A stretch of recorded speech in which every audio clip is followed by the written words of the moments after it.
Hare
Bgahavad Gita as it is, with translation purport by His Divine Grace A.C. Bhaktivedanta Swami Prabhupada Ki Jai.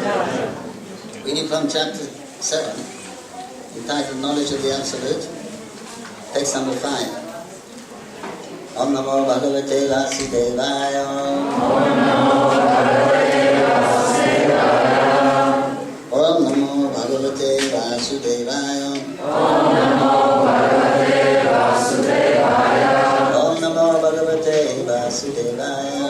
Om Namo Bhagavate Vasudevaya. Apareyam nidas janyam. Prakritim vidime param. Jiva Mahabaho.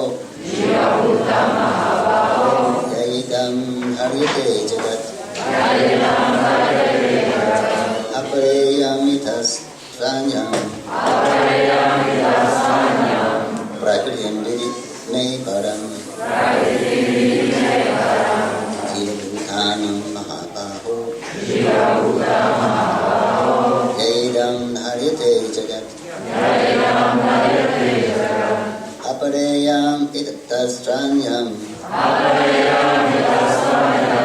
Prakriti Vidi Me Param Jiva Bhutam Mahabaho Yayedam Dharyate Jagat.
Inferior.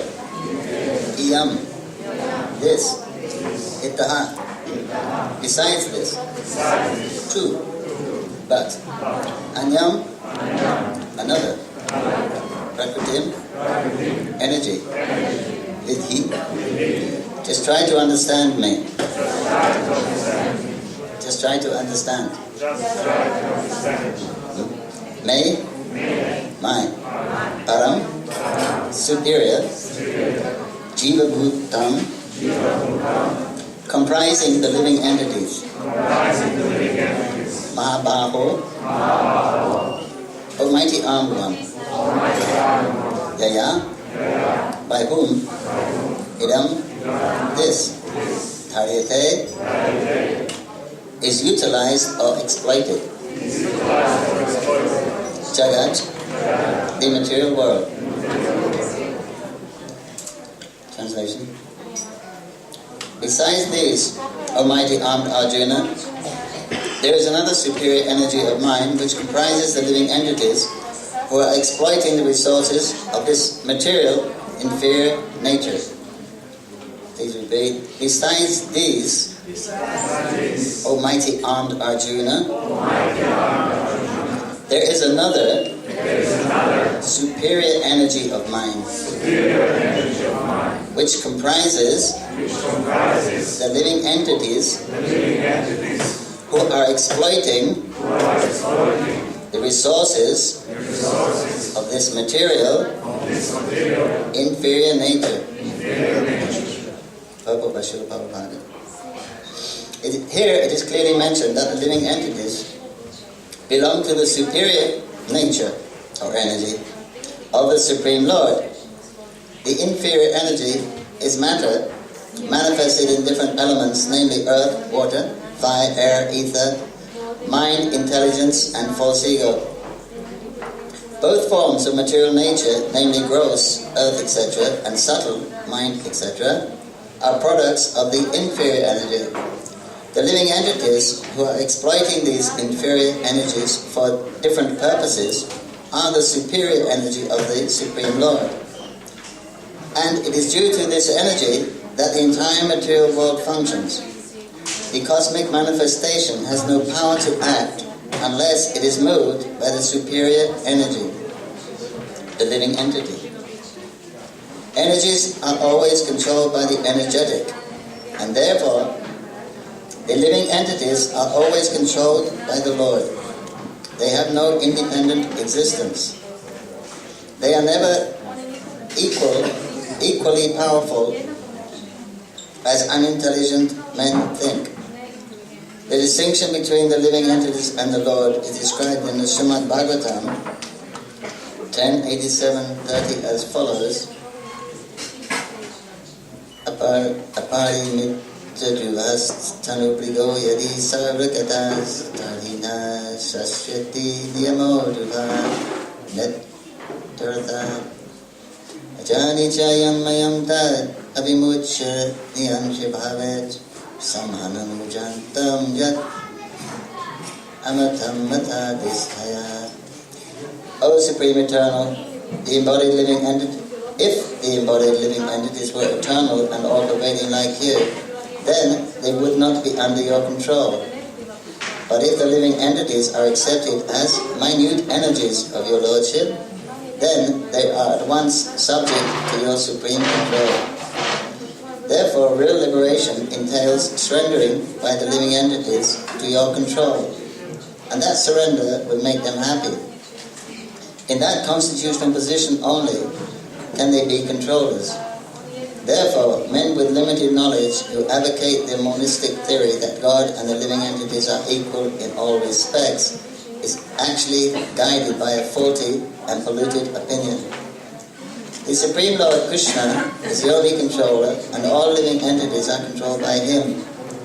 These living entities are His superior energy, because the quality of their existence is one and the same with the Supreme. But they are never equal to the Lord in quantity of power. While exploiting the gross and subtle inferior energy, matter, the superior energy, the living entity, forgets his real spiritual mind and intelligence.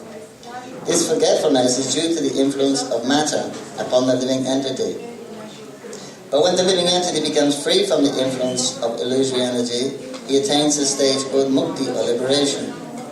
The false ego, under the influence of material illusion, thinks, I am matter, and material acquisitions are mine.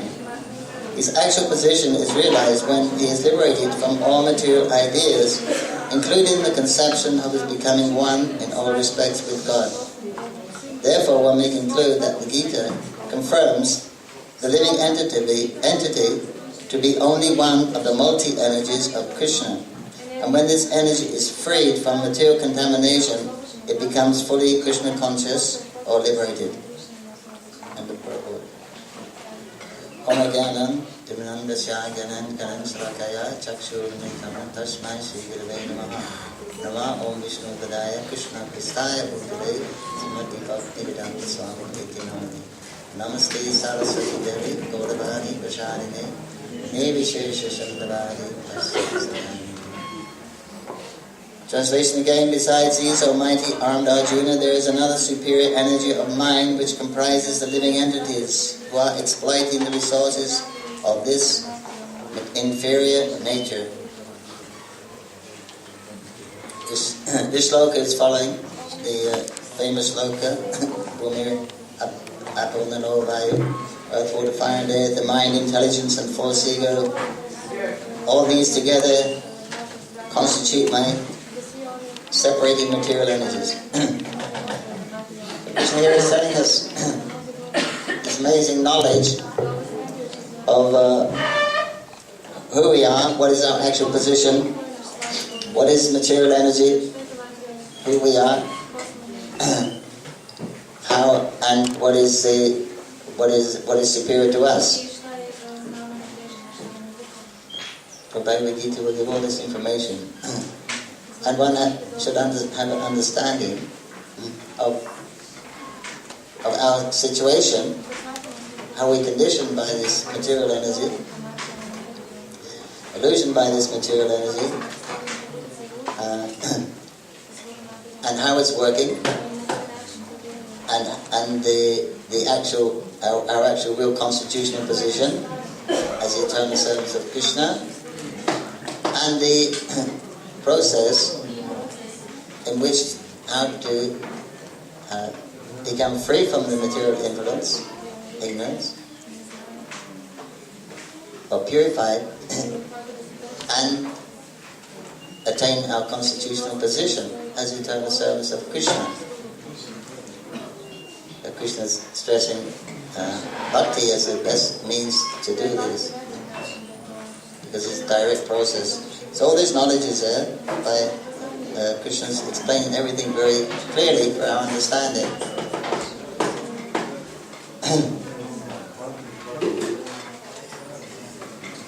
So there's two things going on. There's us, the superior energy, spiritually, the living entities called the Tatastha Shakti. It's situated in between the spiritual and material, internal and the external energies. The Tatastha Shakti. The Tatastha means in between. The actual position of the Tatastha, it means not this, not that. You can come under the control of either the internal energy or the external energy. But to maintain that equilibrium in between is very difficult. This is what the Mayavadis and Buddhists try to attain. But actually it's not possible. Because the living entity by nature is a person. Krishna says God is one, he becomes many for his pleasure. So the living entities, we all expanded from Krishna, so we're the same quality as Krishna. That means we're eternal, full of bliss and full of knowledge. We're small mini Krishnas, but we're always dependent on him. He's maintaining us. We can never be equal to or greater than him. But why has he created us and with a separate identity? For pleasure, to increase his pleasure. There's more pleasure in numbers. You can enjoy more with more variety. So therefore everyone, you see, every living entity has a slightly different temperament. So then Krishna can be served in so many different ways. Here in the spiritual world, Krishna has hundreds of millions of devotees serving him, and all slightly different temperaments.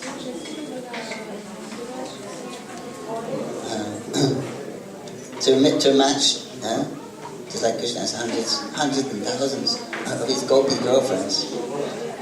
So whatever mood Krishna's in, there's one gopi to exactly match that mood. She's very intelligent. And Srimati Radharani is considered the greatest devotee because she can match all 360 degrees of Krishna, any mood that Krishna has, then Radharani can match that. That's her speciality, that's why she's our leader. And the devotees always try to unite Radha and Krishna because they know that Radha can give Krishna more pleasure than anyone else. So in the material world is a reflection of the spiritual world. We're the same persons as we are in the spiritual world. It's just that we become illusioned. We're identifying ourselves with the material energy. First the body, so when you're born, you wake up one fine day in this body, in this part of the world, in this country. So you say, I am this, I am that, and I'm this nationality, and this is my religion, and this is my culture, and identify like that. And everyone is doing the same thing, whether you're a human being or an animal or a demigod.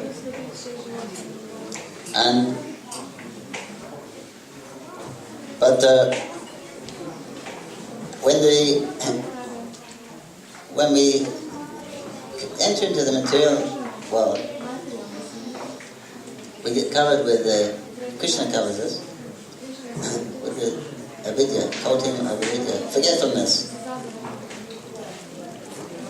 It means that when we were with Krishna, we have a perfect opportunity to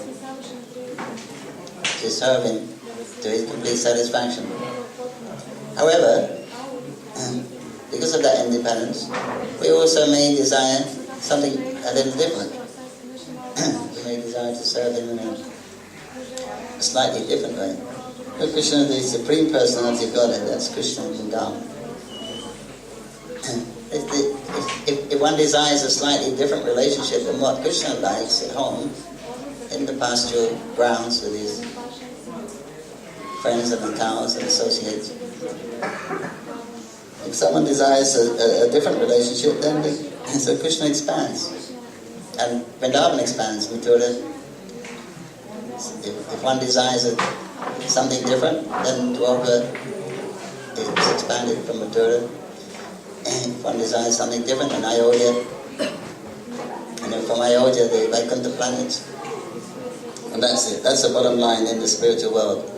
If something different from there the Lord is worshipped as the Supreme Personality of Godhead, the great awe and reverence. If somebody desires something different from that mood there, then there's a need for another place. This is the end of the spiritual world. So then there's a material world is created. Krishna creates it. Because now you've gone too far. Actually, Krishna is not God. He doesn't be worshipped as God. Krishna is the source of God. Krishna, in Vrindavan, Krishna is not God. When he leaves Vrindavan, he becomes God. He plays God. But as Kirtananda Maharaj says in the Canto, calling Krishna God is a sort of political imposition. But that's the Vaikuntha is the bottom line. He doesn't want to stretch it anymore. So then we need rectification to bring us back. So then Krishna has his idea of the material world. So then he creates this earth, water, fire, air, mind, and things. And then he put there. And but he also from me come remembrance, intelligence, forgetfulness. So he also covers it with forgetfulness. So the idea is when we come here, we have our own ideas how to behave. So if we remember Krishna, then the material world is no fun. If you know you're the eternal servant of Krishna, there's no fun here, because this place is the place where you come to forget Krishna or take Krishna's position, right? Krishna saying here, every living entity, all these living entities, they are exploiting the resources of this material inferior nature. The word the Haryate Prabhupada translates as utilized or exploited.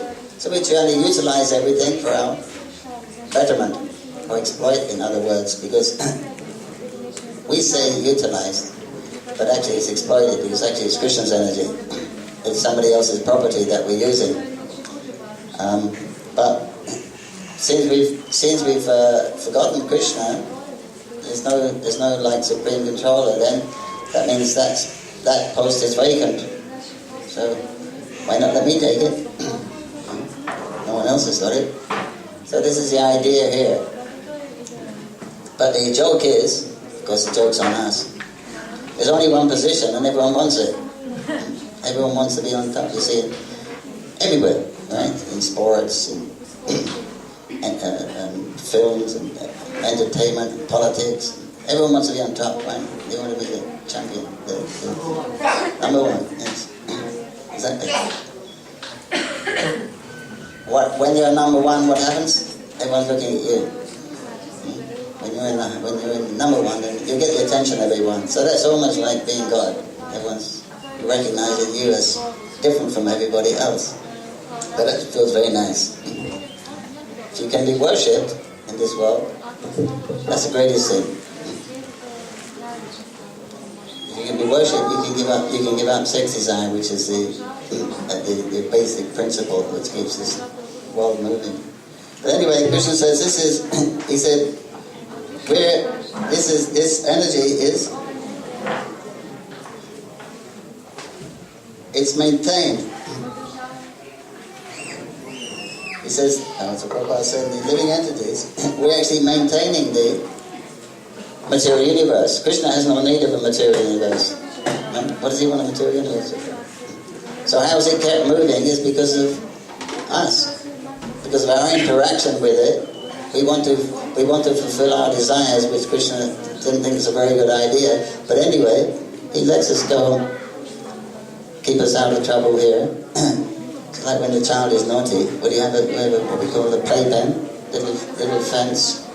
Then you put him there with some toys, and he can do what he likes. So Krishna says, "Okay, go there. Here, I got a good idea. Go here. Go in the material world." And when you get tired of trying to be God, and when you say, "God help me," then okay, and now okay, then I'll come and have a look, see about getting you out of that place. And we're keeping the whole thing moving by our desire to exploit it. It means the way Krishna his intelligence works is that everything you do here in this energy, whenever you start to push that energy, there's going to be a reaction. It's called karma. So we're trying to exploit it. We're trying to use it for our own purpose, our enjoyment. Because enjoyment is happiness, pleasure is what everyone's looking for. Everyone is looking for happiness, right? Who is not? And it's natural, because the soul is Satchit Ananda. Right? With the same quality. We are by nature blissful, but we're not experiencing it as covered. We're blissful when we're situated in the spiritual energy.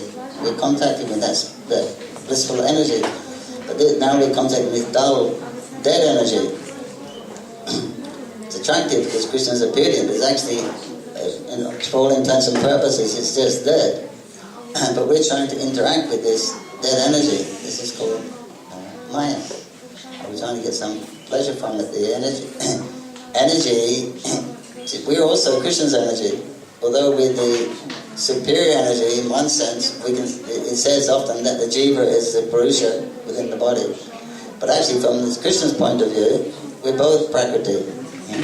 He said, besides this energy, there's another energy, superior energy. Krishna's beyond inferior and superior energy. Krishna's the cause of that. Hamsa Vasha Bhavava, from becoming the spiritual energy and the material energy. So Krishna's in a special category. We can't put Krishna in a box. He's the source of all of the energies. So from Krishna's angle of vision, we're also an energy, prakriti. So the material energy is prakriti, we're prakriti, prakriti can't enjoy prakriti. See?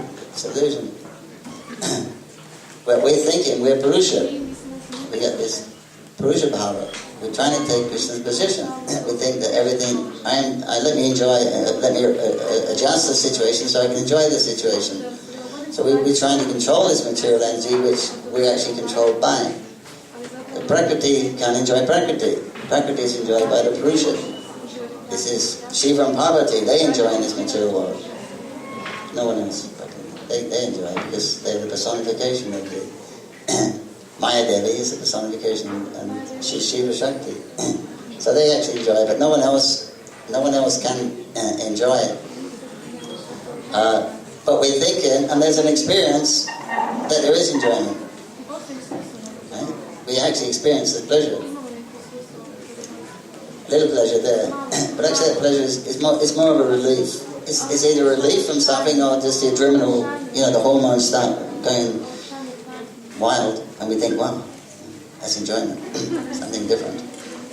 But there's not real enjoyment. Relatively speaking, there's enjoyment. But absolutely speaking, there's no enjoyment. Because we're out of the Satchit Ananda, that's what we're supposed to be. And we're always desiring that. If you take a survey, you'll find out everyone wants to be happy. And it's weird. And nobody wants to suffer. Right? It's unnatural to suffer. So this is logic. Nobody likes ignorance. Everyone wants knowledge, to know things. So this is one logic you can use to understand the constitution of us. Why is everyone looking for happiness? Because happiness is natural. Why is everyone trying to get rid of the problems? Because problems are unnatural. Suffering is unnatural for the soul. But as long as we're identifying our consciousness is now projected through this material energy, that's all we know. We're born into this situation. We're peering through these eyes, and we're feeling through the senses, and we're smelling and breathing and tasting and doing all these things through this body. So, it's really, really me. I am this body, because this is the source of all my experiences, my happiness and my pleasure. They're coming through the senses of this body. So it becomes very real. I'm really convinced this is the first covering that we get, the false ego, misidentification, identifying with the body. And then the next program is how are we going to enjoy it, because the material world is not a nice place. Krishna says, what does he say? What is it called? The climate, Shashritam, is temporary and it's full of misery. From Krishna's angle of vision, we say life's not so bad. It has its ups and downs, but how can you say it's miserable? But from the spiritual world, it's miserable. Even from the heavenly planets, it's miserable. Would you like to go to a place, would you like to be born in a body where you only live for 3 months? And 1 month you're useless. And the second month you're dying. And you're 1 month to flap around trying to find some enjoyment. And in between that you've got educated and work hard all day. Would you take that body? Well, that's how the demigods see us. Right? Because one day here is 6 months there, 1 day and night is 1 year there. So we live for 100 years, that's 3 months, and 90 years, 3 months. So when I look at that's how they see us. These human beings, look, it's horrible. They're born for a month, they have to, useless in the beginning, they have to get some education, work. They go to work, morning, they work all day, and in the morning they come home when the sun goes down. Out of that 24 hours, they get a few hours in the evening only. They're lucky they get a weekend off. And they're more lucky they get 2 weeks and go to the Freshagora camp and have a break from the work. So, but the feeling is of pleasure is there, but what you have to pay for it is really not worth it. Right? It's really not worth it. The spiritual world, go Vaikuntha, there's no obstacle, no obstruction. Here we're full of obstruction. This is obstruction. But when we desire something, then we're thinking, feeling, and willing. Yeah, that's good. We'll get it. Then you got to work for it. There's time to get through difficulties, and then there's and the space. We got to really get through this. And in between, with all that comes old age, disease, death, lamentation, fear, hunger. And all these other pleasures that come from, Yatmikari, Devikari, Bautic. All these things you have to tolerate just to try to achieve your objective. And when you get it, how long does it last? How long are you really happy for? So then you have to try again. So it's really not a good deal. You're born suffering, according to the National Geographic. Wonders of the child in the womb, wonders of childbirth and the baby, and the mother's screaming. The child comes out, the baby's crying, and the mother's screaming, oh, never again, never again. So you're born like that, and then you die, and you're so much suffering. So you come in like that, you go out like that, and in between it's a big struggle. Because there's nothing better, then we think life's not so bad. Whatever hole you're born in, whatever hole in the ground you're born in, that's home, because you were born there.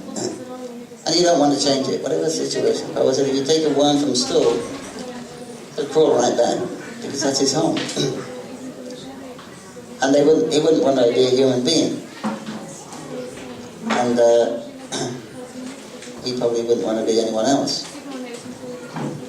We're very attached to our own identity. I'd like your strength and your beauty and your wealth and your knowledge and your enunciation and your fame, but I wouldn't want to be you. I wouldn't give up me for you. I want to be me. I'd have all those qualities, but I wouldn't give up me for you. This is me. And I'm special. So that's the false ego. And that's the last thing that goes also, because it's the first covering. It's the most fine covering. that identification or misidentification. But the reality is that Krishna says it's a place of suffering. It's like when you're in the prison, it's a place of suffering. You're restricted. Your freedom is restricted. But if you think, let me paint the bars, paint the walls a nice color, put some pictures on the wall, and hang some nice curtains over the thing, that's not actual happiness. It's not actually pleasure. The real happiness is to get out of the prison. But here we're trying to patch up everything. We're trying to paint the bar. You're forced. These things are forced on us. Birth, old age, disease, death, eating, sleeping, defending, and enjoying. You have to do these things. You have to eat. Every 6 hours, we got a serious problem. 10 hours. You can't stop that. If you miss a meal, you're hungry. If you miss 2 meals, you have a pain. So you have to eat. You're forced to eat. The body is like Prabhupada calls Prabhupada translated the Bhagavad Gita into Bengali prose called Gita Gan. In that he calls the body the great weight. His body is a great weight. The soul is 1/10,000 pounds, the tip of the hair inside this body. Just think how it's like a mountain, like a robot. And feed me, clean me, empty me, gaze me, make me beautiful, give me something to satisfy my senses. A tiny little soul, exhausted, trying to keep up. I gotta keep putting the food in, and then taking it out, bathing, and then keeping the place where you can keep away from the elements, the cold and the heat, and to wear the clothes, to keep you warm. You're forced to do these things, but we take it. No. But you should eat like this, gourmet. You should eat, and you should eat on this kind of restaurant, and you should eat with this kind of cutlery. And you're trying to make it a pleasurable thing to eat things. You have to do it. And sleeping, you have to have a nice high rise to defend yourself with a 4-poster bed with some canopies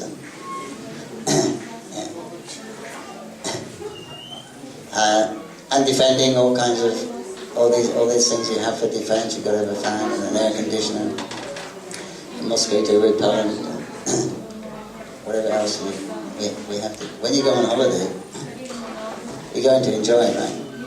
What do you pack in the case? You put your clothes there, right? You put your shorts, and you're going to the beach, you're going to the holiday. But look at the other things you put in there, just in case, right? You put your sunglasses, some sun cream, you're going to get burned, mosquito repellent, the first aid kit. All kinds of things you put in there. You expected trouble, actually.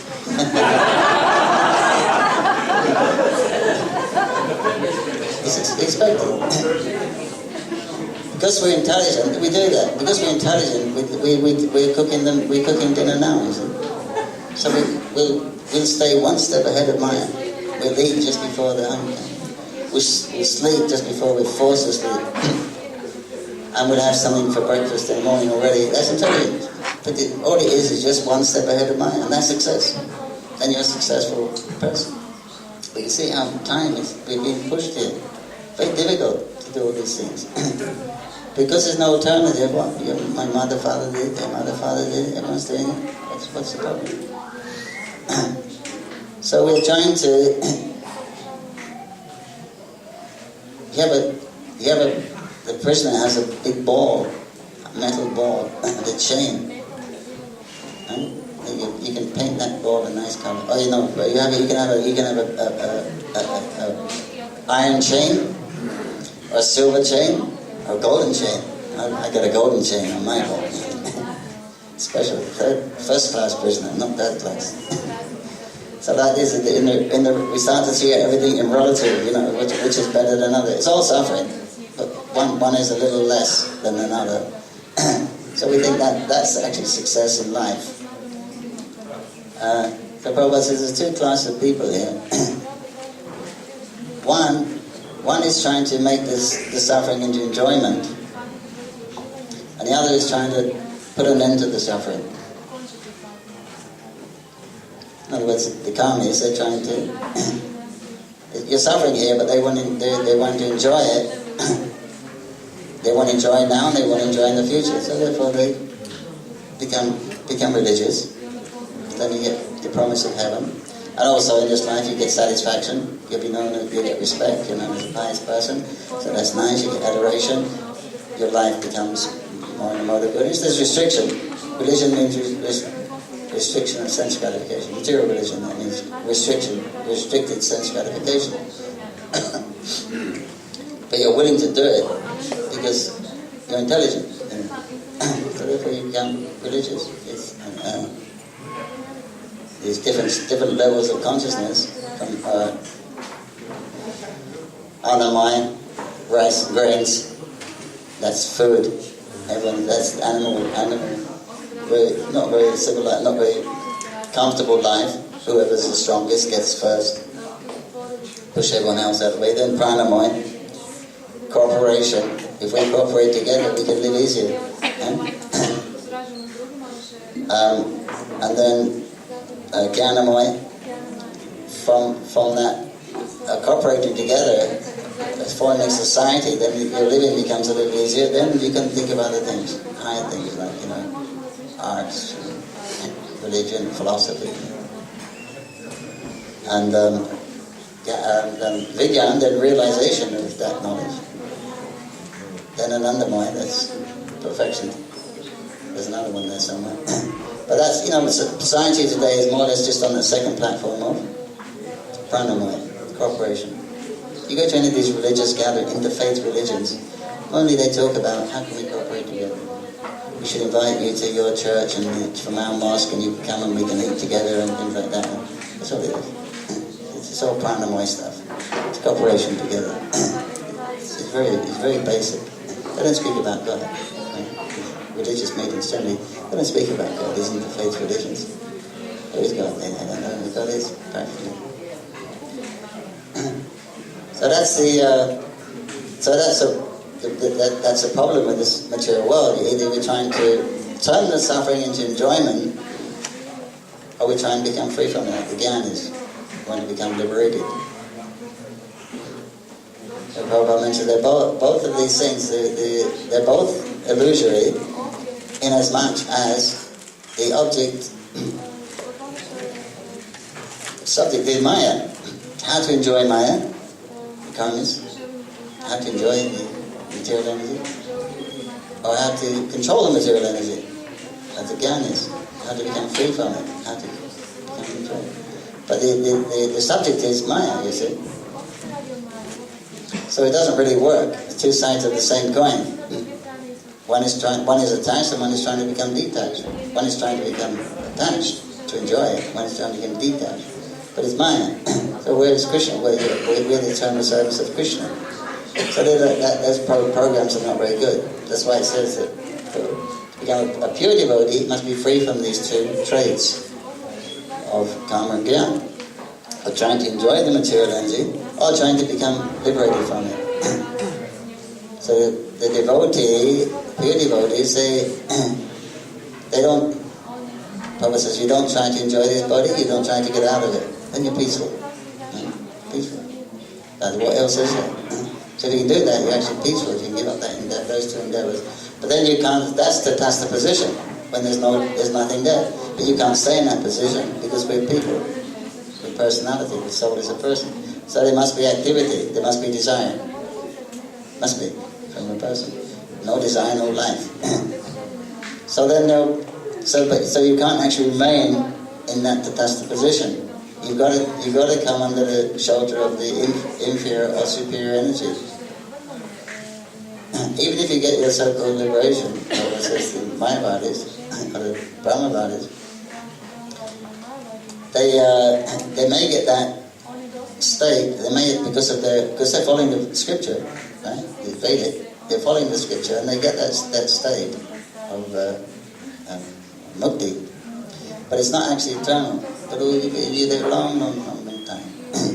But eventually, because we're persons, and Bhaktivinoda says that once again, the desire will come.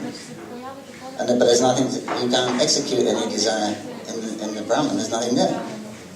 But desire will come. But then there has to be activity. There's nothing to do. There's no one there. Nothing there, right? You're in the Brahman. There's nothing.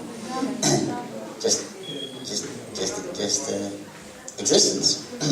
So therefore, he says, if the productivity to serve Krishna doesn't arise, then you come back to the material world. If you have knowledge in that Krishna, if that arises, then you can go on to from that tatastha position, you can go into the spiritual world. Otherwise, you take birth again in the material world, because it has to be activity to be a person.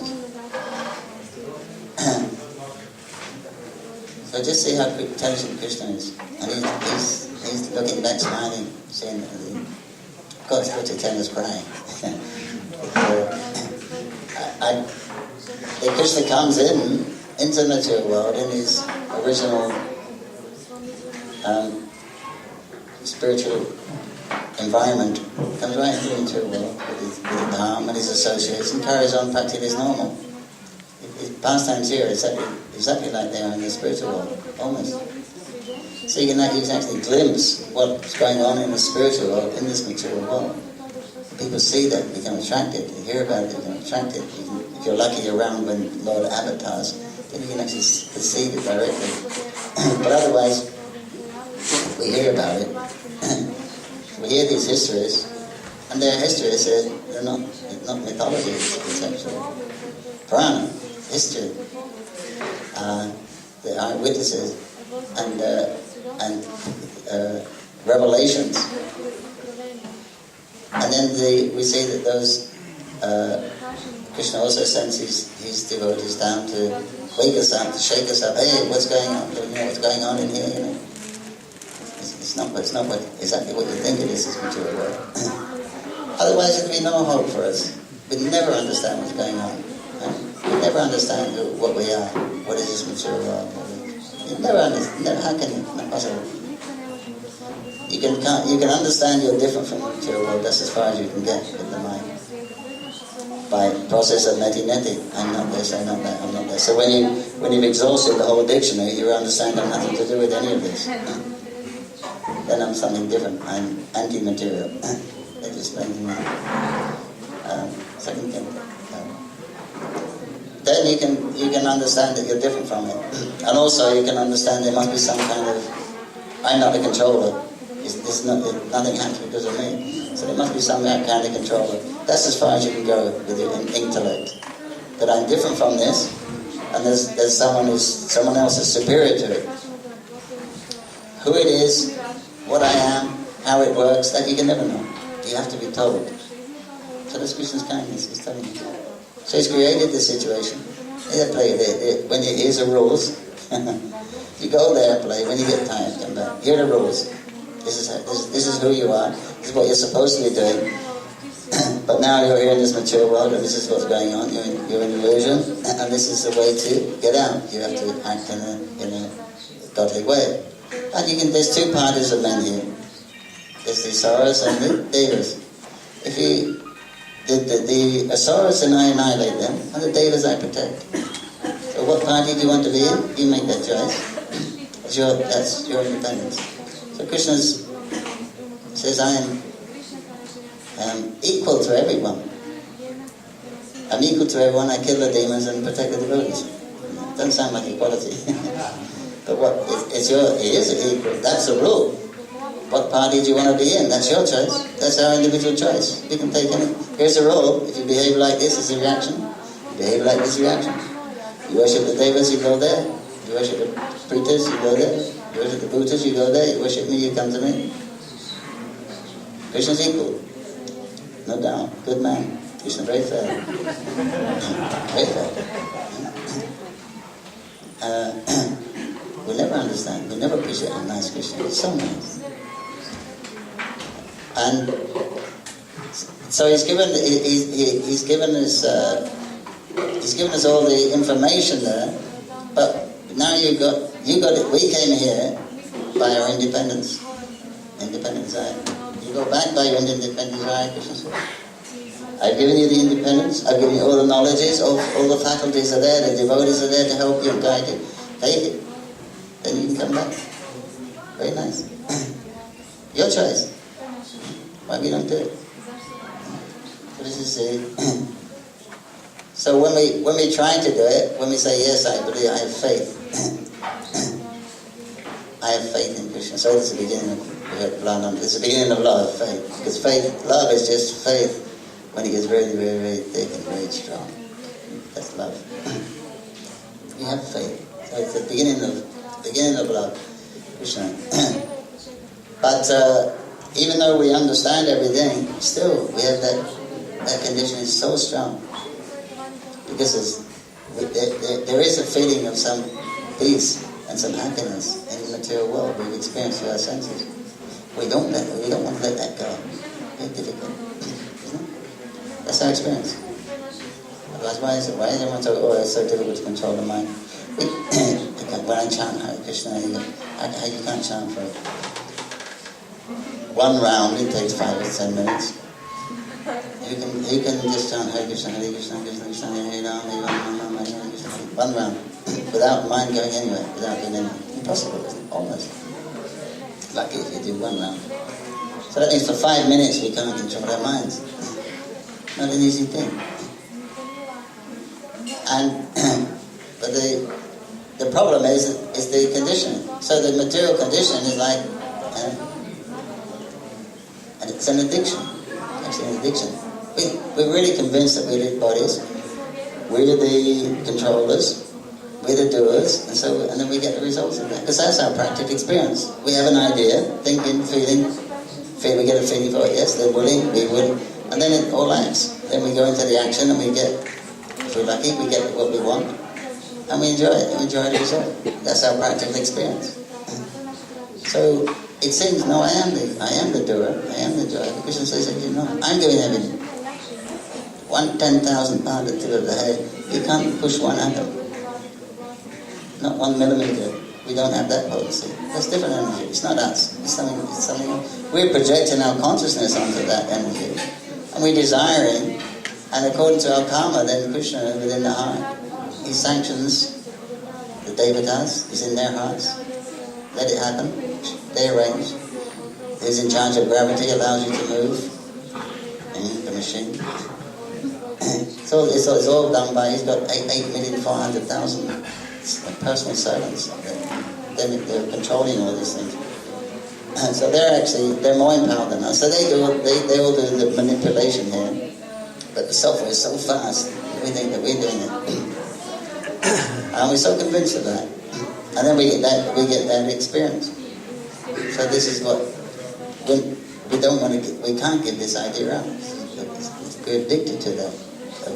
I am this body.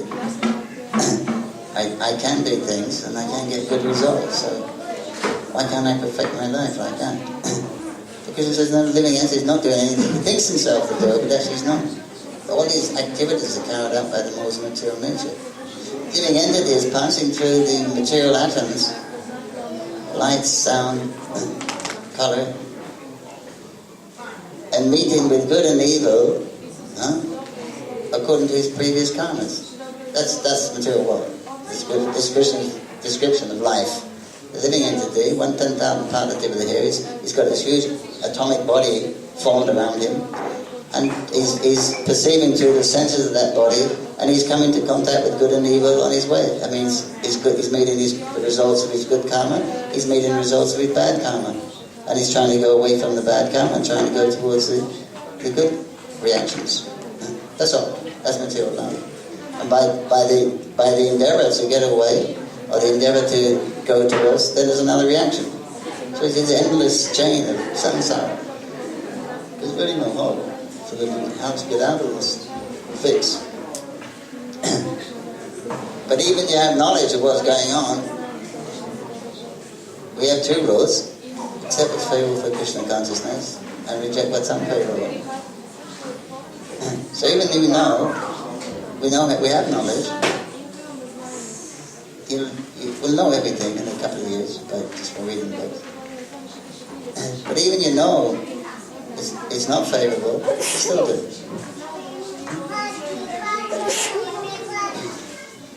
Still you can't do it. Even know.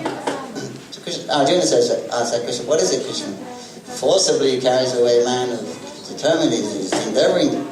Krishna says it's rajaga, lust. It's forcing you. It's like the addict, the drug addict, the alcoholic. When he's actually diagnosed as being an addict, he hasn't resolved the problem. Right? That doesn't solve the problem. Now, I know I'm an addict.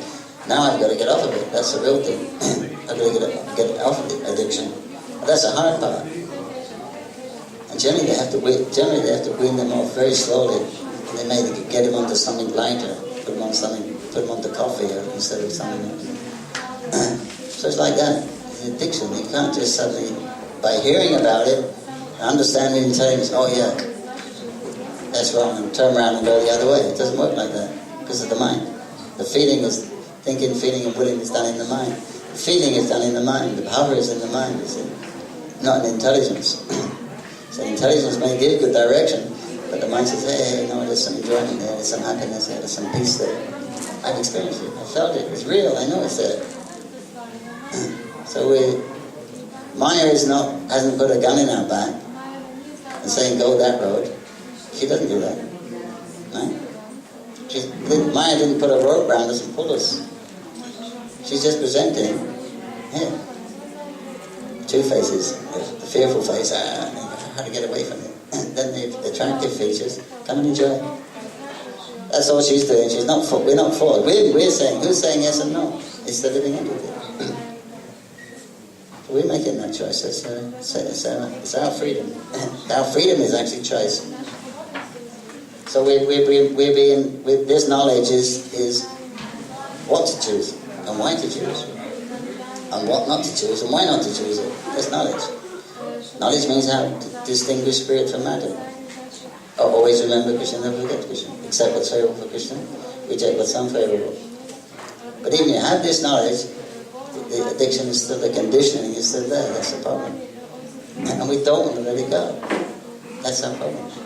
Because we've experienced there is some satisfaction. Yeah, some peace there. So who's the fault? What can Krishna do? So he says, although the living entities, although I'm doing everything, Krishna says, so it's all my energy. You have to water, fire, and air, mind, intelligence, ahankara, remembrance, knowledge, forgetfulness, ability. Everything is Krishna's. It's his body, it's his energy we're working with. He said, although I'm doing everything, and I've arranged everything, all the laws and all the rules, I'm not responsible for their choice, for their reaction. I'm not responsible. It's their choice. They're making that path. They chose this, and I told you in the book, if you take this path, this is a result. If you take that path, that's a result. So I'm not responsible for their reactions. True. So he said, they're there, and there. So we don't need a material universe, but because they won't give up this idea, then they're sustaining the universe. I keep on maintaining the universe. But they're sustaining it. By their desires, they're sustaining it. Otherwise, we just close it up. Everyone says they finish, turn the material world over, so go back to God. Then there's no need. Krishna doesn't need it, definitely. He doesn't enjoy here. When he comes in his own spiritual atmosphere. He doesn't touch the material energy. In his own bubble. And he's invited us, come in my bubble. We want two things, right? We want peace and happiness. Right? We remove the trouble, problems, and anxieties, and we pick more happiness. So Krishna, when he comes with his entourage, he shows that. Whatever I want, I get. Who can stop him? Huh? Whatever Krishna wants, he does. Who can stop him? Not armies, not demons, not elephants, not wrestlers, nothing. Whatever he wants to do, he does. And his friends are enjoying with him, and he has a good time doing it. Even when he's fighting demons, he's having a good time. This is what you want. You see, I'm coming and showing you. My friends are happy. They're with me on the reservoir of pleasure. They have no fear. Hey, look, there's like a big serpent with his mouth open. Let's go inside. Hey, the Krishna's here, don't worry. He'll protect us. No fear. So you see, they have no fear. They're taking shelter of me. And they're all blissful. That's what you're looking for, right? Isn't it? Two things. So come, Krishna says, come. Come and join my party. Come in the bubble. This is they're my devotees. They love me and they act for my happiness. You love yourself and you're acting for your happiness. You change that mentality. You love me and act for my happiness. That's reality. But if you persist, then go do it. You want to exploit the material world, 14 planetary systems, 8,400,000 vehicles to do it in. Go ahead, go. As much time as you want. Go for it. Krishna's made everything very clear, and he's just asking us, please use your independence properly. And then we've heard this Chaitanya Mahaprabhu, and he's really caring. He's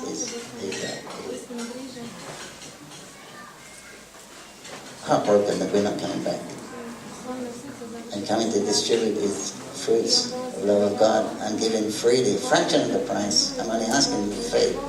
Nobody's taking them. What can I do? I can't take them all back, they're too heavy. So my devotees, you please help me distribute them. Everyone willing to take them. That is our great misfortune. So by understanding these things, we can become a little humble. realize our very, very insignificant position in this material world. So all this wonderful information is given by Krishna and presented us in a very wonderful way by his devotees, Parampara. So we have to, Krishna said, the best way to assimilate this knowledge is by hearing it from those senior devotees. We worship them and hear from them, become inspired by them because of their understanding and their actual accepting the process and surrendering to the process of Krishna, surrendering Maya, giving up Maya. Then we become very encouraged by and that's why we have these Sangha programs, so we can come and be with it and see how the Swamis are so engaged in assisting Chaitanya Mahaprabhu, taking for themselves. Mahaprabhu says, you eat as much as you want, eat up to that, as much as you like, you eat these foods, and then you give to others. That's what he's asking.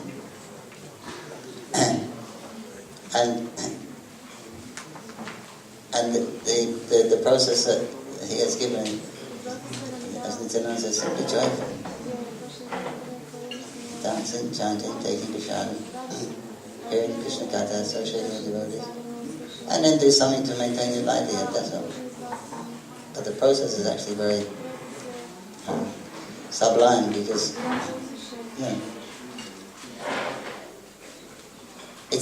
bhakti is the direct process. It's joyfully performed. It's not like karma or yoga or Ashtanga yoga. Very difficult. We'd like to. We're all Kali yoga. Difficult time. We just want to enjoy it. You see? We're all looking to enjoy it. So Mahaprabhu made a process that's actually enjoyable. Isn't it? In the material world, what do you do when there's a When you're really happy, when you've really got celebration, what do you do? What happens there? Huh? Huh? Eat and drink. Drink, yes, we drink. The tasty wine of the holy name we drink. That's just a dance, and they dance, and music, and then they eat nice food. But we do that at 4 o'clock in the morning. they have to wait till Saturday night for that. Huh? We do it every day, 4 o'clock. Chanting, dancing, drinking the holy tasty wine of the holy name. Isn't it? The process is simply joyful. And when you get a little tired, take prajna. And hear Krishna coming. Then do whatever you have to do to keep your body together, that's all. It's joyful. The process is actually joyful. No? You have to agree. What do you like to do? Hare Krishna, Krishna Krishna, Hare Rama, Bhagavad Gita ki, Bhagavad Gita, Go Fresca Bhaktivinoda ki,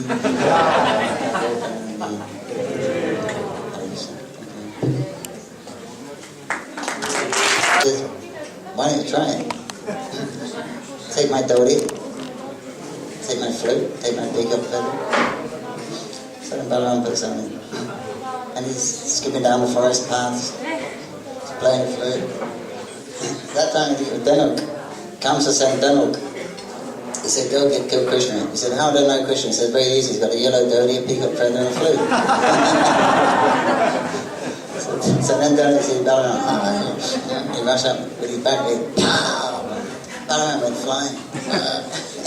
They were running home. Jumped on the lap of Rahuni, threw the flute and peacock feather. Krishna, I don't want to be you anymore. I don't know that design. Why not maybe?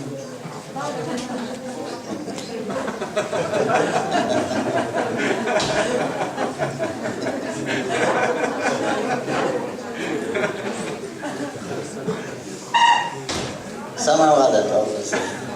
Somehow or other. Take it away.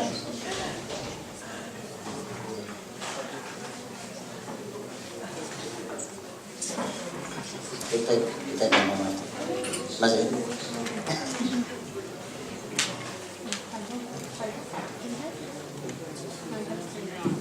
Very much.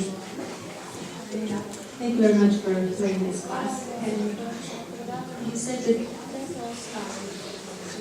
continue with previous question about your inspiration and association with devotees is so essential for spiritual life.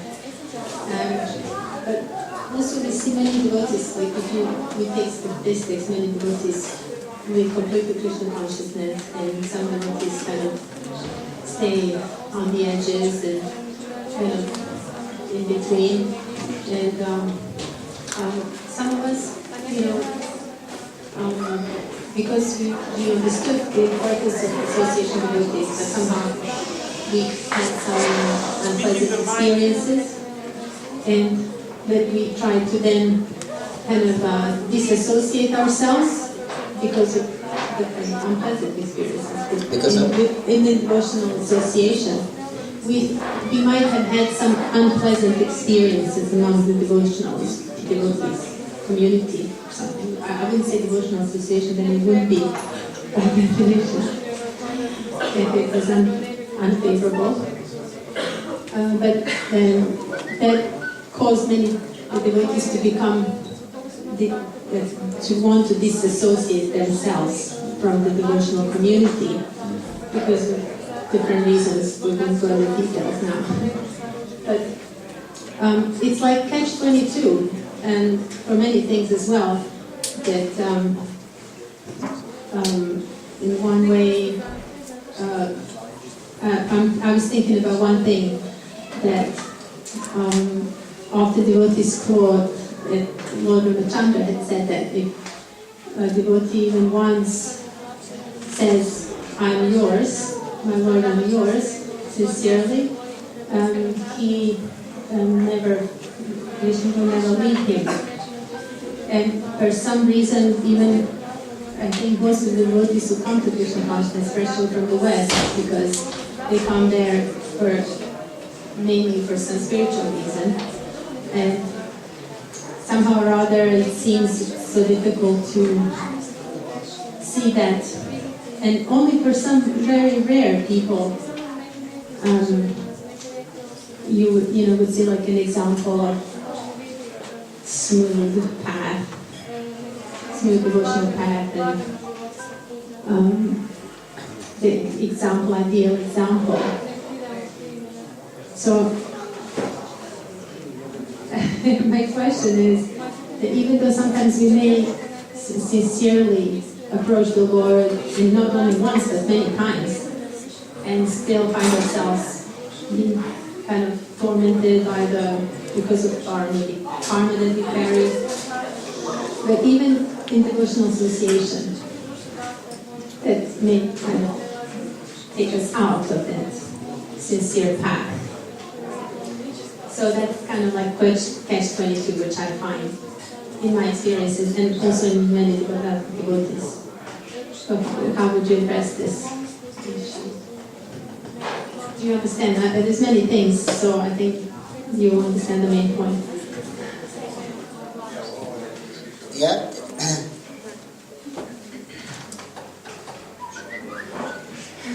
It's simple for the simple. Prabhupada said, don't be surprised who goes, be surprised who stays. It means it's a razor's edge. Every atom in the universe is against us. When you're swimming upstream and you stop swimming, you're going back. That's what it is. The whole material energy is the place you come to forget Krishna, not to serve Krishna.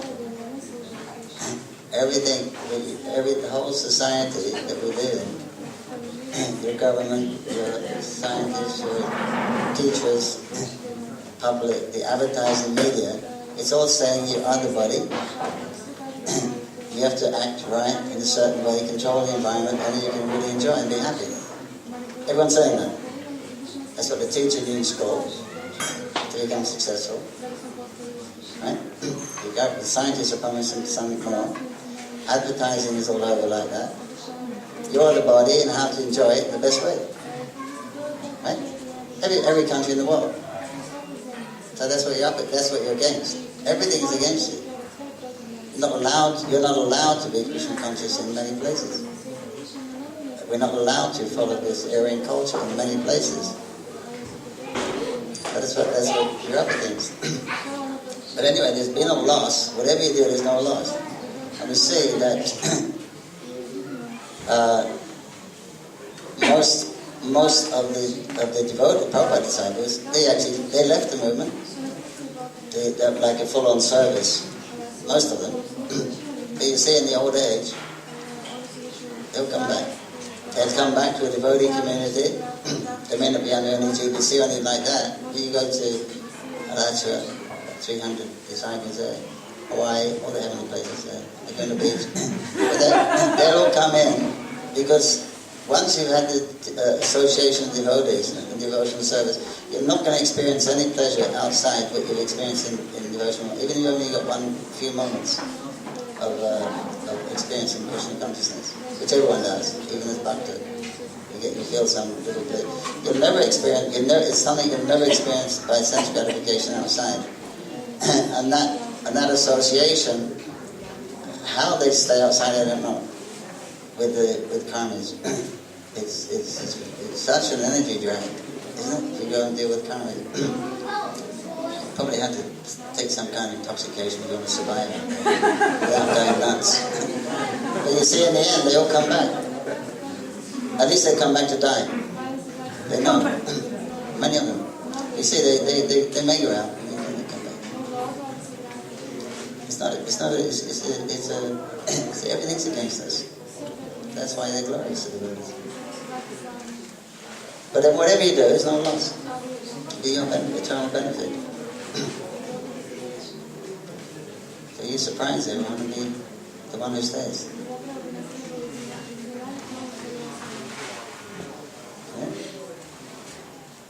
It's, we kind of expect maybe everything to be ideal, maybe that kind of problem with reading and knowing what the ideal is, and then the preach, that's always there. There's always that question, at least for me, between where we are at now and that ideal. But see, the point is, let's face it, who came to spiritual life? Who came to serve Krishna? By the mercy of devotees. No, but why do you come? Why do you want to serve Krishna? Because we were suffering. I think that. Yeah, and so you're coming to Krishna's pleasure, or because of your suffering. Huh? The second one. Yeah, so we're four kinds of people here coming to Krishna. None of them are pure devotees. They won't want something. The wise man is the best because he knows Krishna's God, I can serve and I should serve him. He's not coming for Krishna's pleasure. None of them. So we have our material aspirations. We're coming to Krishna to download our problems and take all the good things. Right? Isn't it? So it's not actually bhakti. So that, but the process of to achieve our goals, we have faith that this process of bhakti, sadhana bhakti, we'll get there. And by that process of sadhana bhakti, all our karmas gradually get dried up. So then there'll be a feeling of satisfaction, peace. So it's hope that you become free, your desires will become purified, your intelligence will become purified, the senses will become purified. Other way around. I mean, all at once. So it's hope that before you achieve your goal, you become purified enough to realize, hey, what am I going for? I'm going for broken glass. Krishna Bhakti is much better than this. So if they don't achieve what they actually come for, then they may go away. That's why you have to have some taste. And you get that taste in association with God, especially kirtan. If you don't get taste, you won't stay, obviously. How will you stay? What will keep you here if there's no taste? Intelligence, faith, duty, dharma, culture, knowledge. They won't keep you. There has to be some taste. That's what we're doing. And you'll get that in association with God. So even if you get it for one moment, if you feel that bliss, which is actually bhava, you get it for one moment. That experience, by that experience, you can understand that what you're hearing about is a fact. That it does exist because you've actually experienced it. So that will make your conviction very strong, and you make your faith thicker. You see. So that's what we do. But anyway, see, everyone has their free independence. So it's unfortunate if someone stops the process. But if you can't adjust, then at least stop the process. Even if you can't live with devotees, practice yourself. Don't start your own society. Don't start your own group, and do it properly. You won't make mistakes that others lead. Our leaders, you'll be the leader, see this light. Then you won't make any mistakes, right? It's easy to find fault. Anyone you can find fault with is possible. Anyone. That's not good. We all admit it, we all conditioned souls. Come in here, trying to work together for a common cause of becoming Krishna conscious and giving Krishna consciousness. That's our mission. So you please tolerate all my inadequacies, I'll tolerate your inadequacies, and we'll try and work together for a And in due course of time, that will go away. If someone's in the shower, what's the use of pointing out, hey, you have some dirt on you? They're in the shower, it's going to come off. So, we're here, we have with our false egos and all of our defects, and now, bad habits, they're there. Let's face it. But still, we're in the process. No use talking about those things. Or a byproduct, they will go away automatically as a byproduct. You don't have to actually work on this. Unless you're in a position of authority, you may, or a good friend or something. But otherwise, what's the point? And the thing is, can we do better? It's easy to criticize, but who are you going to put there in that position? Leaders are ready. It's more of a concern, like, that people like devotees are living because it's so difficult to, like Prabhupada said, it takes gallons of blood to make one devotee. So it's a shame. And, I think should be of a concern, how to get these people, trying to preach or bring new people, but then at the same time, people are leaving. So I think it's more important to also be concerned and find ways how to preserve this devotional. You try your best to encourage everyone to stay. Give them love and affection and knowledge. You do your part, and we'll try and do what we can. Like I say, we're all patients here. No one's claiming to be a doctor. Okay, the last question.